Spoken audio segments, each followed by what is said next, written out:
have a Christmas tree in your house already? Are you going to get one? Yeah. A long time ago, before I even met my wife, when I was living by myself, I decided I wasn't going to get a Christmas tree. It was too much trouble.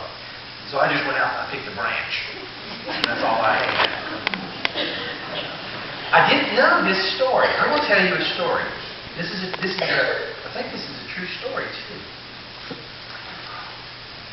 More than 500 years ago, a man named Martin went walking outside, and it was December, and it was cold. He lived in a place called Germany, and there was snow all over the ground.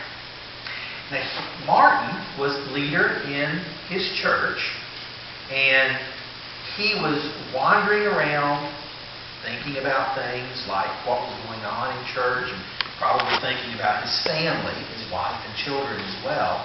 And as he was walking over the snow-covered hills, he looked and he saw an evergreen tree.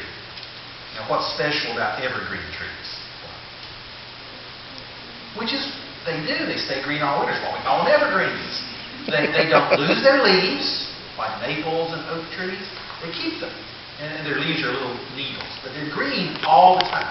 Well, Martin was walking and he saw an evergreen tree and there was snow on it and the moon was out and it was bright. Now, have you ever been outside and you saw a light gleaming on the snow and it kind of glints? It's like it's like little special lights. Well, that was what he saw. The snow does that. And you go out and you look at snow next time it snows at night, you'll see that. He thought that snow on the branch reminded him of the stars in the sky, like over Bethlehem. And he was so impressed by that he cut off a branch and he brought that home and he put it in his house and he shared the message with his wife and children about what he'd seen. Now, what happens to snow when you bring it inside? It does. So how did he think to show the lights? Well, he got candles. And he lit candles and put them in the middle of that greenery. And that was the start of our tradition of Christmas trees. The German people kind of took that and they sort of made it bigger and bigger. Well, a branch is good, but a tree is a whole lot better.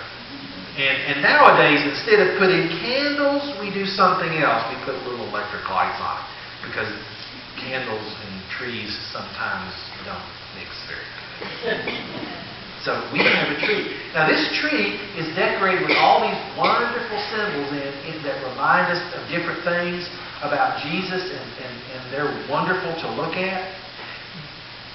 But there's something about this tree that's not quite finished. What is it? No lights. There we go. Now, our tree is all lit. What do the lights remind us of? Stars. Stars in the sky over Bethlehem. And what happened at Bethlehem? Jesus was born.